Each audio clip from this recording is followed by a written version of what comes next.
Imagine living in a world where justice was decided not by evidence or witnesses, but by fire and pain. Welcome to the strange and brutal world of medieval trials, specifically the infamous trial by ordeal. This method of determining guilt or innocence was so bizarre that it would shock even the most hardened modern minds. In medieval Europe, when someone was accused of a crime, proving their innocence wasn't as simple as calling a lawyer or presenting alibis. Instead, they had to endure physical tests that were often more dangerous than the alleged offense itself. One of the most common methods was the trial by ordeal, which involved using fire, water, or other elements to determine whether God would intervene on behalf of the innocent. Let's take the example of the burning spoon test. If you were accused of theft, murder, or any other serious crime, you might be forced to hold a red-hot iron bar for several seconds. The logic behind this was simple. If your wounds healed cleanly within a few days, you were considered innocent. But if the burns festered or became infected, which was almost guaranteed without modern medicine, you were deemed guilty. Now, imagine being a peasant who accidentally took a piece of bread from a neighbor's field during a famine. You're dragged before the local magistrate, accused of stealing.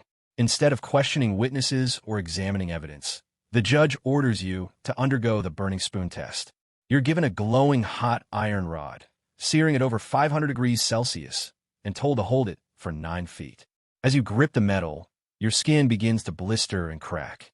After 3 days, your hands are examined. If the wounds have healed, you're free. If not, you're condemned as a thief. But here's the catch. Without proper medical care, infections were rampant. Even minor cuts could lead to gangrene or death. So, in essence, the trial by ordeal was less about fairness and more about survival. Many people died during these tests, regardless of their guilt or innocence. This practice wasn't limited to peasants. Nobles and knights could also face similar trials. In fact, some historians believe that the church endorsed these methods because they believed God would protect the innocent. However, the reality was far from divine intervention. These trials were often used by corrupt officials to silence dissenters or seize property. The burning spoon test wasn't the only form of ordeal. There were trials by water, where the accused was thrown into a river. If they sank, they were innocent. If they floated, they were guilty. And then there was the trial by combat, where 2 parties fought to the death, with the winner declared right. These methods may seem barbaric today, but they were seen as legitimate ways to seek justice in medieval times. The idea was that God would protect the innocent, but in reality, the system was flawed and deadly. You survived the burning spoon ordeal, but now you're accused of something far worse. Witchcraft. In medieval Europe, especially during the witch-hunting craze of the 15th to 17th centuries, being accused of sorcery was often a death sentence. But how did towns decide who was truly cursed by the devil and who was just unlucky? Enter the ducking test, one of the most bizarre and deadly methods ever devised to determine guilt. The process was simple and horrifying. If someone suspected their neighbor of witchcraft, they could bring them before local authorities. There were no lawyers, no trials in the modern sense, just an accusation and a river. The accused would be tied, hands to feet, and thrown into water. If they sank, they were innocent. If they floated, they were guilty. Yes, you read that right. The logic behind this method was twisted.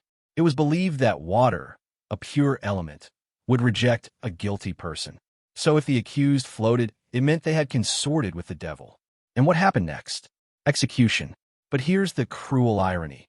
If the accused drowned during the test, they were considered innocent. Too late, of course.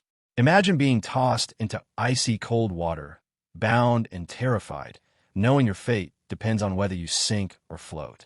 You struggle against the ropes, panic sets in, and the world goes dark. If you survive drowning, somehow freed from your bindings, you might live another day. But more likely, you wouldn't. This brutal practice wasn't limited to one region. It spread across Europe and even made its way to colonial America during the Salem witch trials. One famous example comes from England, where witch-finder General Matthew Hopkins led hundreds of trials in the 1640s. He used the ducking test repeatedly, drowning countless women, and some men, based solely on superstition. There were no rules, no mercy, just fear. And once someone was convicted as a witch, there was no escape. Burning at the stake, hanging, or public execution awaited. So next time you hear about trial by fire, remember, sometimes trial by water was just as deadly. You survived the ducking test, barely. But now you're accused again. This time, it's a crime that carries even more terrifying consequences. To prove your innocence, there's only one option: fire. In medieval Europe, justice wasn't about evidence or truth, it was about pain. And one of the most feared trials was the ordeal of the red-hot iron bar. If you were accused of theft, murder, or any serious offense, and there were no witnesses or proof, the court would turn to divine judgment. The belief was simple: if you were innocent, God would protect you. If not, well, you'd suffer for it. The ritual was chilling in its simplicity. On the appointed day, you were brought before the priest and judge. A metal rod, sometimes a bar of iron, was heated until it glowed white-hot. You were instructed to carry this searing piece of metal in your bare hands for a set distance, usually 9 feet. As you gripped the iron, your skin sizzled. The smell of burning flesh filled the air. You tried not to scream, but it was impossible. Every second felt like an eternity. Then came the waiting game. Your wounds were wrapped tightly, and the community watched closely over the next 3 days. If the burns healed cleanly, you were declared innocent. If they became infected, which almost always happened without modern medicine, you were guilty. But here's the cruel twist. Even if you survived the ordeal, you still faced punishment. Because by the time the infection set in, it was too late. You were already condemned. Imagine being forced to endure physical torture just to prove you didn't commit a crime. Imagine knowing that no matter how brave you were, survival was unlikely. This wasn't justice. It was institutionalized cruelty, and yet people believed in it. Priests blessed the iron bar before the trial, invoking divine protection. The church supported these methods, claiming that God would intervene on behalf of the innocent. But in reality, it was nothing more than a deadly gamble. Some victims died instantly from shock or infection. Others lingered for days, writhing in agony. There are records of people choosing to confess to crimes they didn't commit just to avoid undergoing the ordeal. This brutal practice wasn't limited to peasants. Nobles and knights could also face the red-hot iron bar, though they often had the means to bribe officials or find other ways out. By today's standards, this method of justice is unthinkable. We rely on evidence, legal representation, and medical science to determine guilt or innocence. But in the Middle Ages, truth was decided by fire. And if you couldn't withstand the heat, you didn't belong in the kitchen, you belonged in a grave. You survived fire, water, and medieval justice, but now you face a new kind of punishment, one that targets your pet. Yes, in some parts of medieval Europe, owning a cat wasn't just frowned upon. It was taxed like land or livestock. Welcome to the bizarre world of the cat's tongue tax. In certain towns, particularly in France and parts of Germany, cats were considered more than just companions. They were seen as useful animals for controlling pests, especially rats and mice. But with that usefulness came a price. Local lords and city officials decided that if you benefited from having a cat around, you should pay for that privilege. So they introduced a strange law. Every household that owned a cat had to pay an annual tax. In some places, this meant handing over money or goods. In others, it meant cutting out the tongue of your cat and presenting it as proof that your pet was real. Yes, the cat's tongue tax literally required people to offer up their cat's tongue to prove ownership. Why the tongue? Because it was unique to each animal, and officials believed it would prevent people from lying about how many cats they had. After all, you couldn't fake a feline tongue. Imagine being a peasant who relied on your one and only cat to keep mice away from your grain stores, only to be forced to kill it once a year to prove you own one. Or worse, hand over its still warm tongue while the poor creature screamed in pain. This law didn't last long, mostly because it was too cruel and impractical. But it reflected the medieval mindset. Everything could be taxed, even the life of a small, innocent animal. Cats themselves were already under suspicion during this time. With the rise of witch hunts, black cats were often linked to dark magic. Owning one could make you a target of superstition, or worse, accusation. So when authorities saw a family keeping cats, they assumed something suspicious was going on. That's why some believe the cat's tongue tax wasn't just about pest control. It was also a way to monitor so-called witchy behavior. In other regions, instead of tongues, people were forced to bring in cat pelts or claws as proof. Some towns even set quotas. If you owned more than 3 cats, you paid double. Of course, not everyone followed the law. Many peasants simply hid their cats or smuggled them into town at night. Others lied and brought the tongue of another animal, hoping no one would notice. But if caught, the punishment could be severe. Fines, imprisonment, or even public humiliation in the stocks awaited those who tried to avoid the tax. Today, we're horrified by the idea of taxing pets, let alone maiming them for bureaucratic reasons. But in medieval times, Laws like these were part of everyday life. They remind us that sometimes the most absurd rules come from the strangest corners of history. And if you ever doubted that medieval life was brutal, just remember, paying taxes once meant slicing off your cat's tongue. You've survived fire, water, taxes on cats, and now you're about to break something. Not on purpose, mind you, but in medieval Europe, even an accident could land you in deep trouble. Welcome to the strange but practical world of the law of the broken window, or more accurately, the medieval approach to property damage and compensation. Unlike today, where insurance covers broken glass and repairs are just a phone call away, medieval towns had strict rules about who paid when things got damaged. And if you broke someone's window, you didn't just apologize, you fixed it yourself. In many European towns during the Middle Ages, laws required anyone who caused damage, whether by accident or intent, to personally repair what they had destroyed. There were no cash settlements, no insurance companies, and certainly no, I'll pay you back later. If you threw a stone that shattered a neighbor's window, or your cart accidentally knocked into a stall at the market, you were expected to roll up your sleeves and get to work. Imagine being a clumsy apprentice delivering bread through the crowded streets of London. One wrong turn, and your wheel knocks over a stack of wooden crates, shattering a merchant's window in the process. Before you can even explain yourself, someone grabs your arm and drags you before the town magistrate. The verdict is swift. You broke it. You fix it. Now, you might be thinking, how hard could fixing a broken window be? But medieval windows weren't made of simple glass panes like today. They were often crafted from small pieces of glass held together with lead or wood, sometimes even covered with oiled cloth or horn when glass was too expensive. And unless you were a glazier by trade, repairing one wasn't easy. So instead of calling a professional, townspeople would often force the person responsible to hammer, patch, and glue their way through the job, however poorly.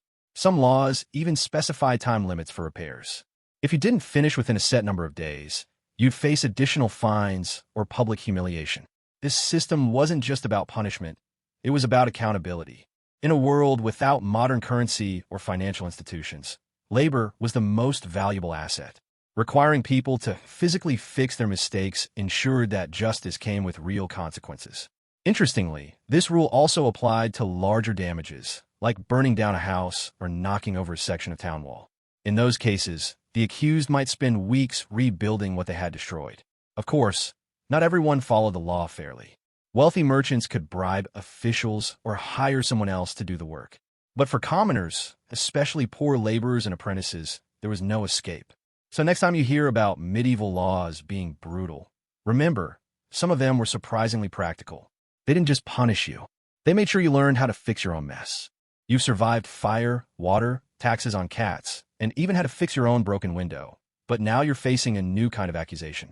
One that sounds absurd, until you realize people actually believed it. Welcome to the bizarre medieval belief. Animals could commit crimes and be punished for them. In parts of Europe during the Middle Ages, animals were treated like legal citizens. If a pig trampled a child, a cow refused to give milk, or a rooster crowed too loudly at dawn, they could be brought to court, just like a human. Yes, seriously. Animals were tried, convicted, and sometimes executed for crimes ranging from murder to disturbing the peace. One of the most infamous cases comes from France in the 15th century. A pig was accused of attacking and killing a young boy.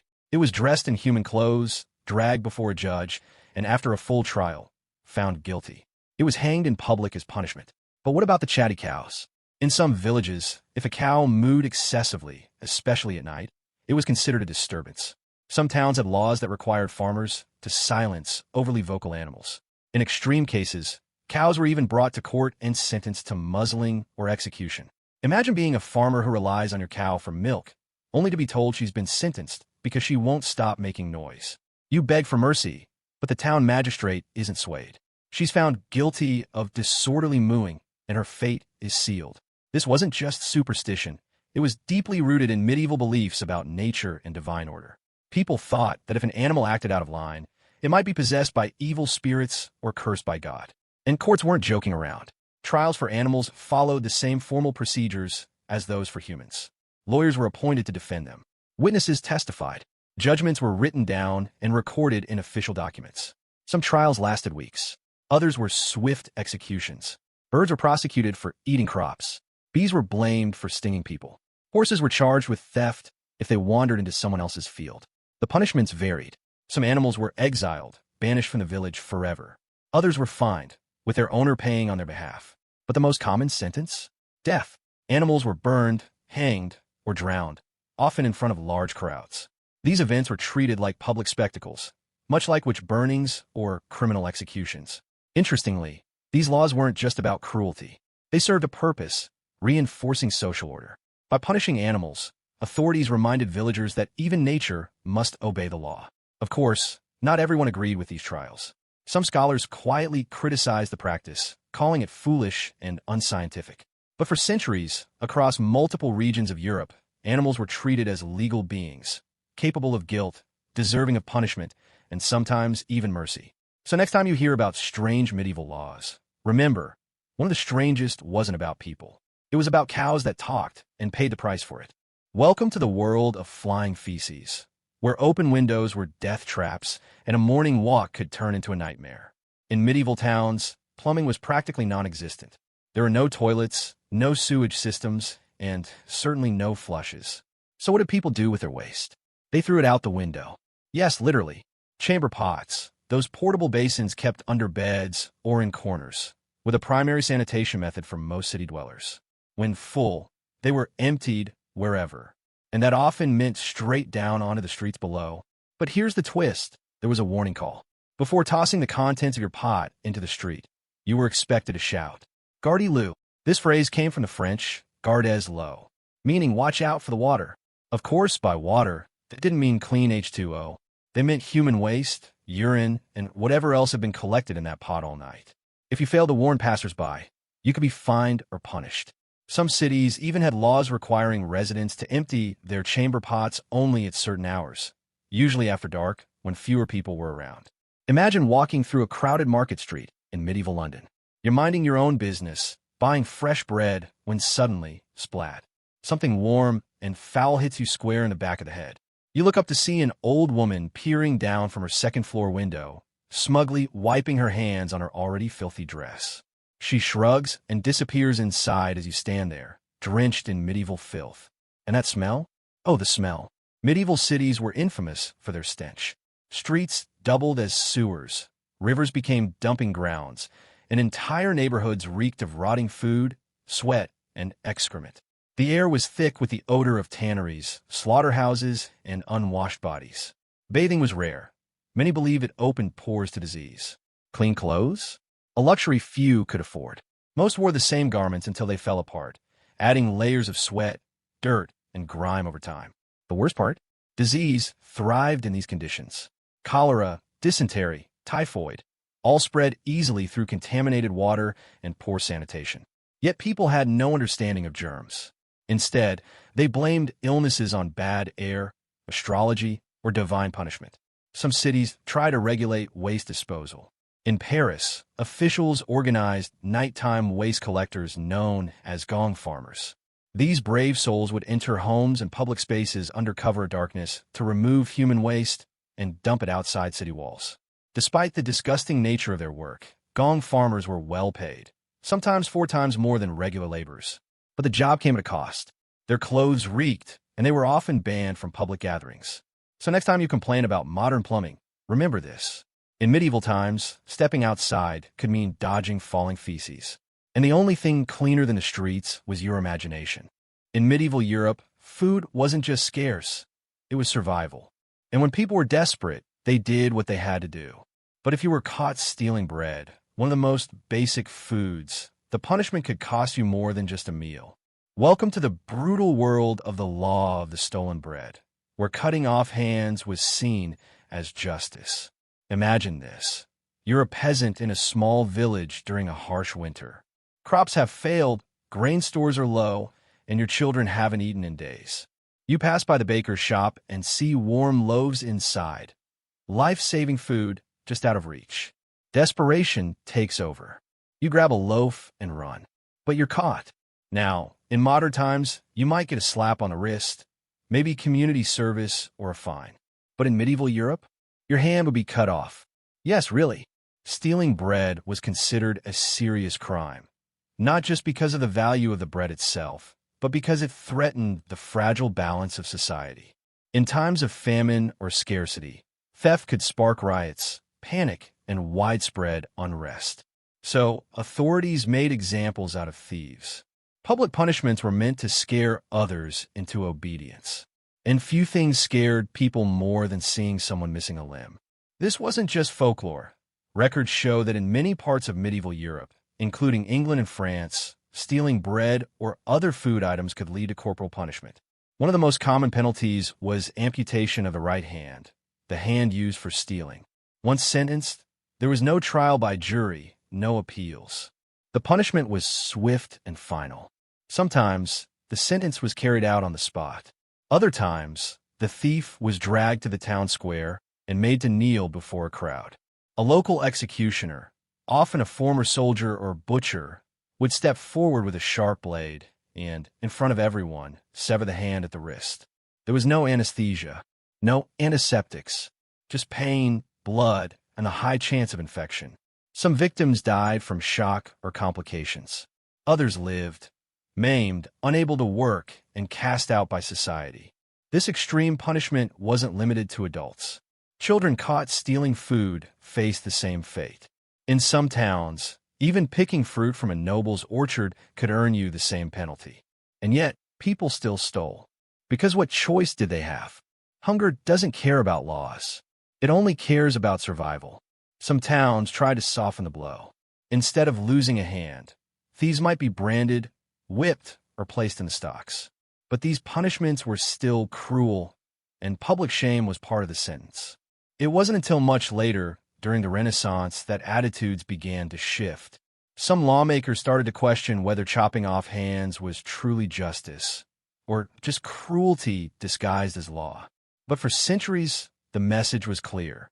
Touch what isn't yours, and lose what is.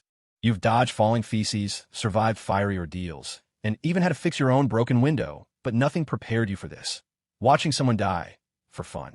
Welcome to medieval public executions, where justice wasn't just cruel. It was a party. In modern times, we binge-watch shows or go to the movies. But in medieval Europe, the hottest ticket in town was a public execution. Crowds gathered in town squares like it was a festival.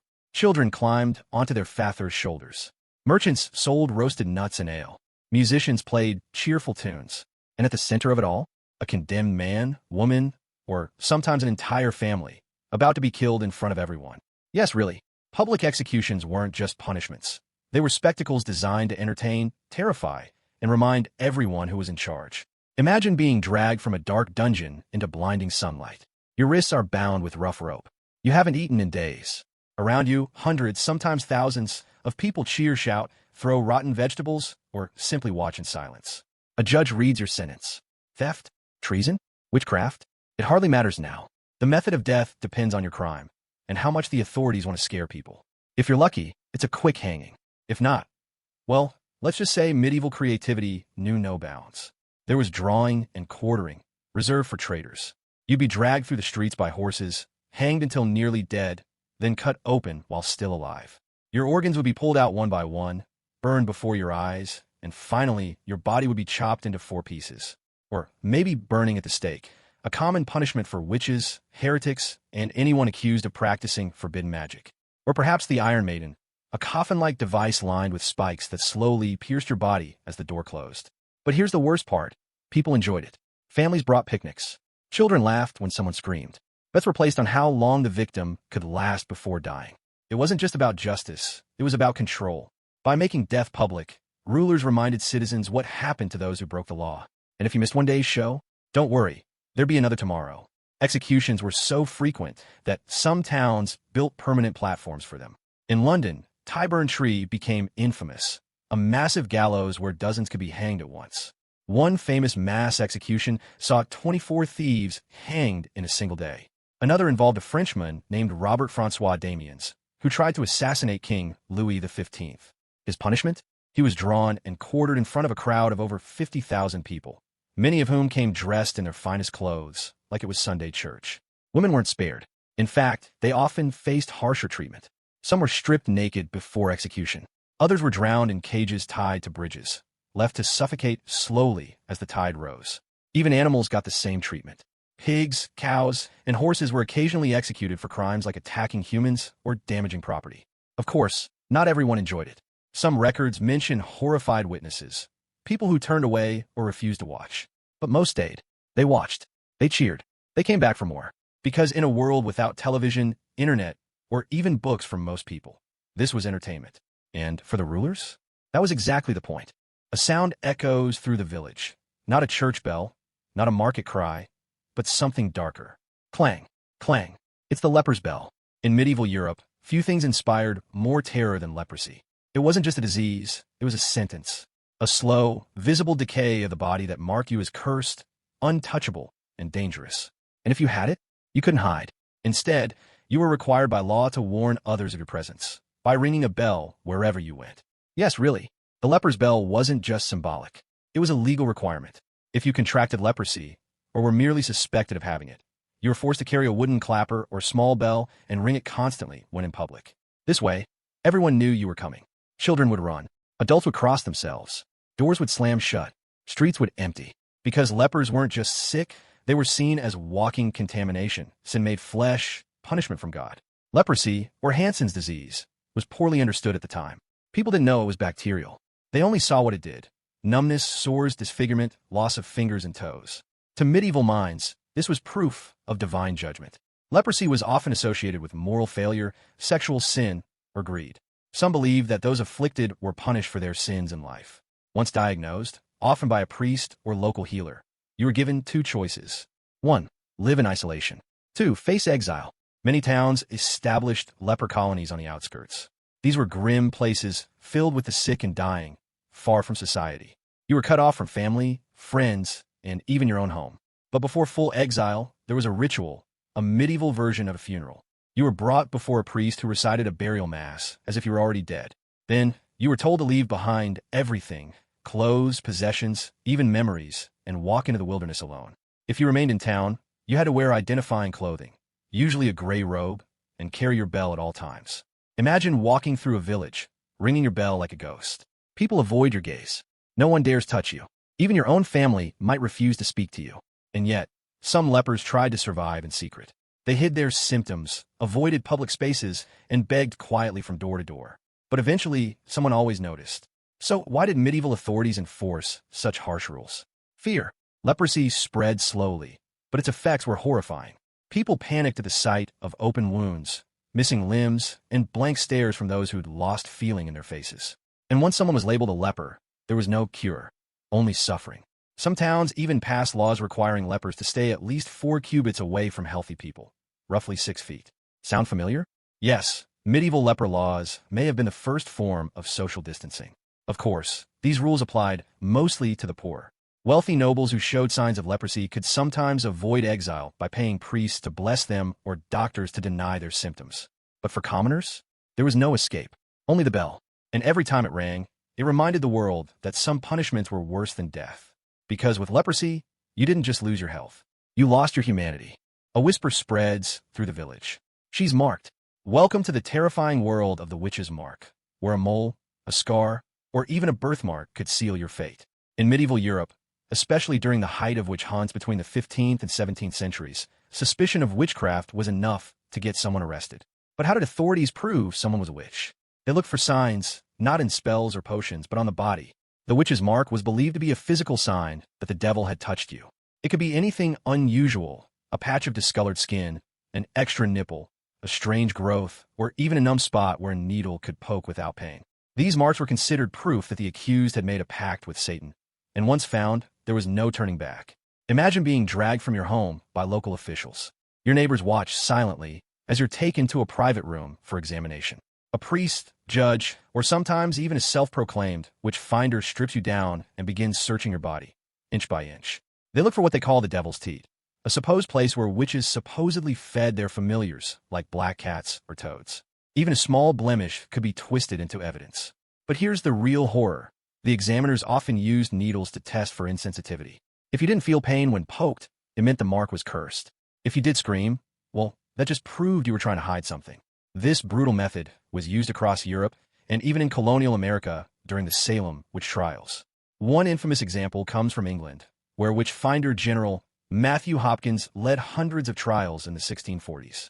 He claimed to have developed a system to detect witches, including examining them for hidden marks and keeping them awake for days to see if they showed signs of supernatural endurance. Once a mark was found, the accused was interrogated, often under torture. Confessions were extracted using methods like sleep deprivation, thumbscrews, and dunking stools. And once someone confessed, whether truthfully or just to stop the pain, they named others. Accusations spread like wildfire, consuming entire towns. Entire communities were thrown into chaos. Women were targeted most often, especially those who live alone, were poor, or had knowledge of herbs and healing, skills that were mistaken for dark magic. But why did people believe in these marks? Fear, ignorance, and a desperate need to explain the unexplainable. In a time before modern medicine, people blamed illness, misfortune, and bad harvests on witchcraft. When children died suddenly, cows stopped giving milk, or storms destroyed crops, someone had to pay. And that someone was often a woman with a suspicious-looking patch of skin. Some of history's most tragic cases involved elderly women who had lived long lives, and therefore had more scars, moles, and oddities on their bodies than younger villagers. One such case was that of Elizabeth Clark, an old widow from Norfolk. She was accused of witchcraft after losing her leg to disease. Her wooden stump was cited as proof of her unnatural connection to evil forces. She survived the ordeal, barely, but many others didn't. The belief in the witch's mark persisted for centuries. It wasn't until science and reason began to replace superstition that these practices faded. But for hundreds of thousands of people, mostly women, the mark was a death sentence. Not because they were guilty of anything, but because they looked different, because they stood out, and because in a world ruled by fear, someone always had to be blamed. You've survived fire, water, hunger, disease, and even public executions for fun. But now you face a trial unlike any other. You're accused. Of what? You're not sure. Maybe someone doesn't like your face. Maybe they want your land. Or maybe it's just easier to blame you than find a real culprit. Whatever the reason, you're dragged before the court. But here's the catch. You can't speak. No lawyers. No defense. Just silence. Welcome to the law of the silent witness, where justice wasn't about truth. It was about power. In medieval Europe, the legal system was brutal, biased, and built to favor the rich and powerful. And one of its most terrifying aspects was that witnesses often weren't allowed to talk. Imagine being falsely accused of a crime. You stand in front of a judge, desperate to prove your innocence. But when you try to explain yourself, you're told to be quiet. Because in some medieval courts, especially in early medieval times, trials didn't rely on testimony or evidence. They relied on ritual, superstition, and divine judgment. Instead of letting people defend themselves, judges would ask them to undergo an ordeal, like carrying a red-hot iron bar or plunging their hands into boiling water. If the wounds healed cleanly within 3 days, they were innocent. If not, guilty. And if you tried to argue, you were silenced. Even when witnesses were called, they weren't always allowed to speak. Instead, they had to point, nod, or show gestures to indicate guilt or innocence. Why? Because oral testimony was seen as unreliable. People lied. They made mistakes. So instead of trusting words, judges trusted symbols, like a priest's blessing, a holy relic, or the outcome of a painful test. Some towns used written statements, but only from the wealthy or educated. Most commoners couldn't read or write, so their voices were ignored entirely. If you were poor, illiterate, or simply unlucky, your fate was decided without your input. This system wasn't just unfair, it was deadly. One famous example comes from France in the 13th century. A man named Jean de Montreuil was accused of treason by his political rivals. He begged to speak in his own defense, to explain his side of the story. But the king refused. Jean was sentenced to death without ever being allowed to say a word. Another chilling case involves Joan of Arc. During her trial in 1431, she was repeatedly denied the right to speak freely. When she tried to defend herself, the judges cut her off.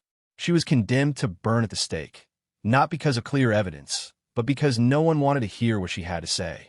And yet, this wasn't limited to nobles or high-profile cases. Ordinary villagers faced the same injustice. A farmer accused of stealing grain might be forced to stand silently while his neighbor accused him. A woman suspected of witchcraft might be forbidden from speaking during her trial. And if you tried to resist, you were punished for disrespecting the court, which usually meant torture or execution. Some rulers justified this silence with religious beliefs. They claimed that God would protect the innocent, and that human words could only muddy the truth. In reality, it meant that the powerful could accuse anyone they disliked. and the accused had no way to fight back. Over time, things began to change. By the late Middle Ages, some courts started allowing limited testimony, especially in cities influenced by Roman law.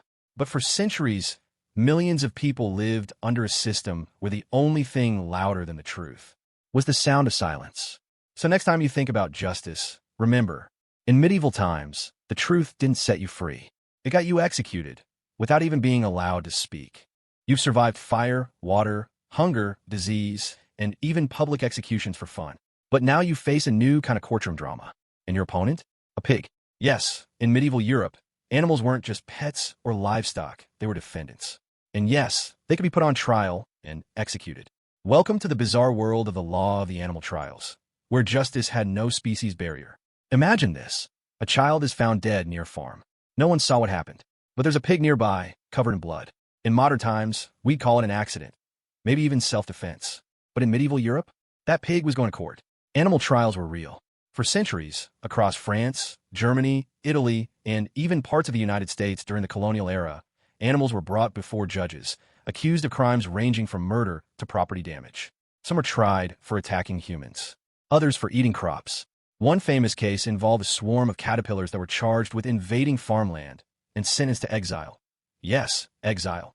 Animals were treated like legal citizens. They had lawyers appointed to defend them.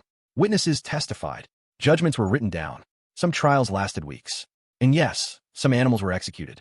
One of the most infamous cases took place in France in 1386.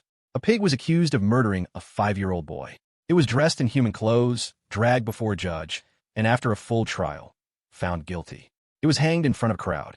Another case involved a rooster who allegedly laid an egg, a clear sign of witchcraft, according to medieval superstition. The bird was burned at the stake as punishment. Birds were prosecuted for eating seeds. Bees were blamed for stinging people. Horses were charged with theft if they wandered into someone else's field. Even insects weren't safe. In one town, rats were summoned to court for destroying grain supplies. When they failed to appear, the judge ordered their excommunication. These trials weren't just about cruelty. They were deeply rooted in medieval beliefs about nature and divine order.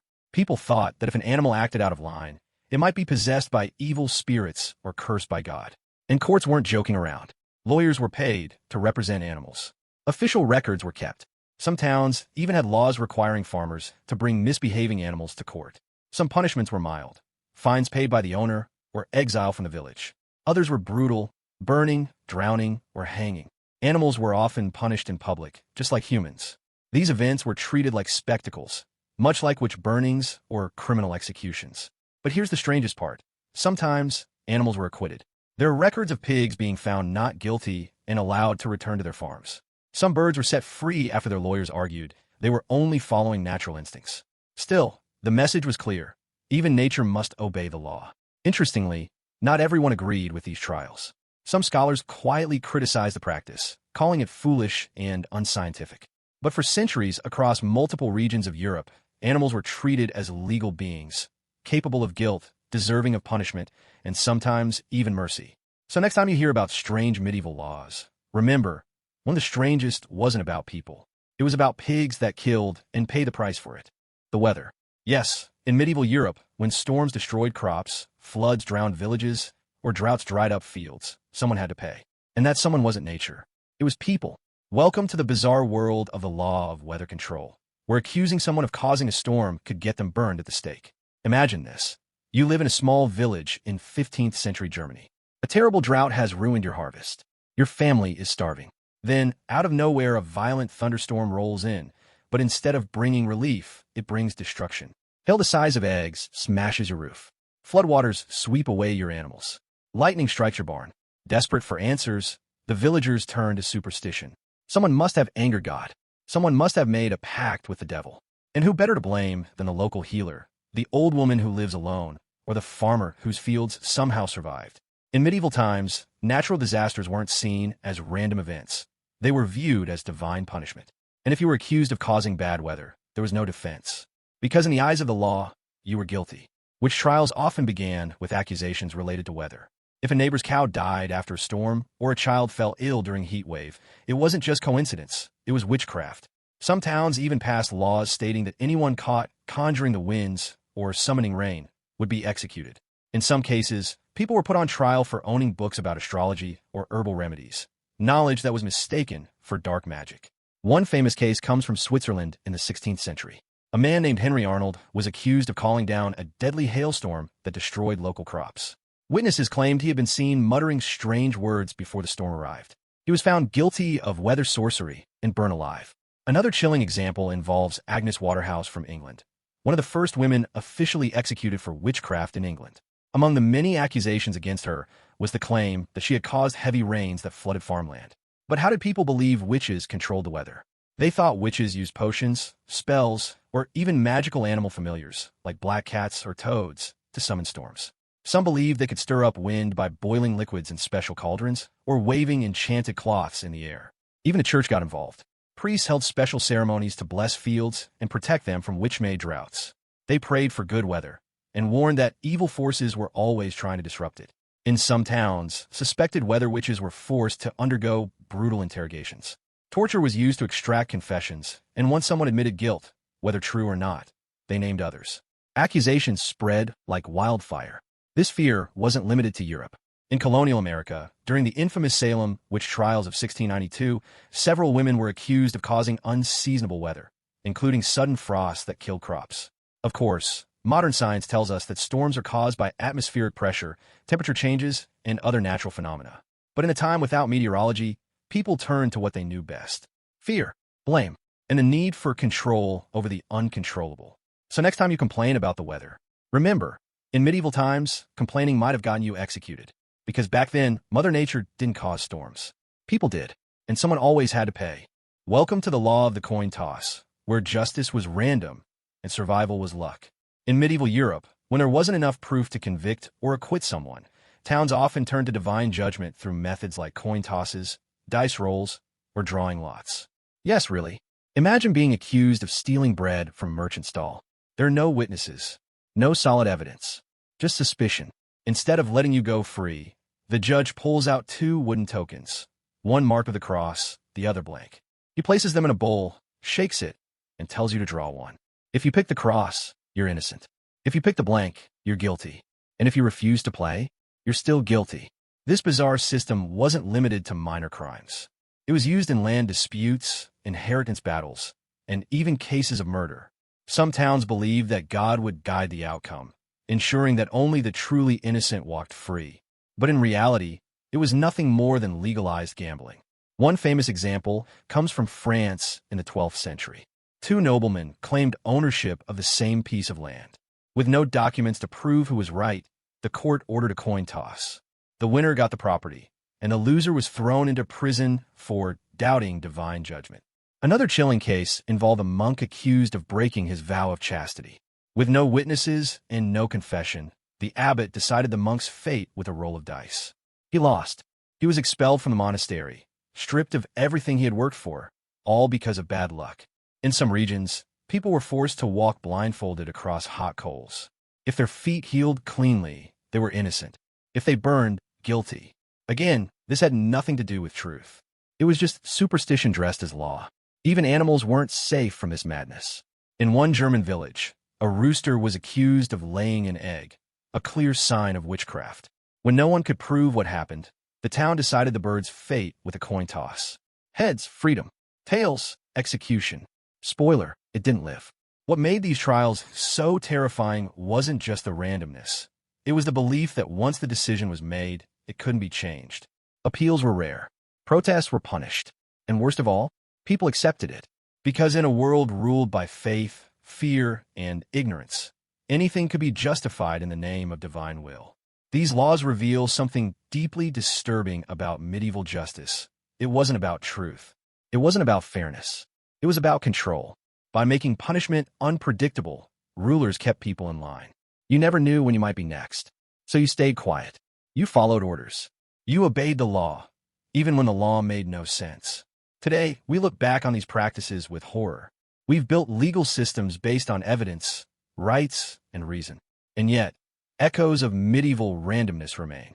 Sometimes life still feels like a coin toss. Will you be born rich or poor? Sick or healthy? Loved or hated? Some things, even now, are decided by chance. But at least today, we don't burn people for bad luck. So next time you hear about strange medieval laws, remember, some of the strangest weren't about crime. They were about flipping coins and hoping for mercy. So next time you complain about modern justice, remember, at least you won't be executed for bad luck. And if you want to see more videos like this, hit the like button and subscribe to the channel. Because history isn't just weird, it's terrifyingly real.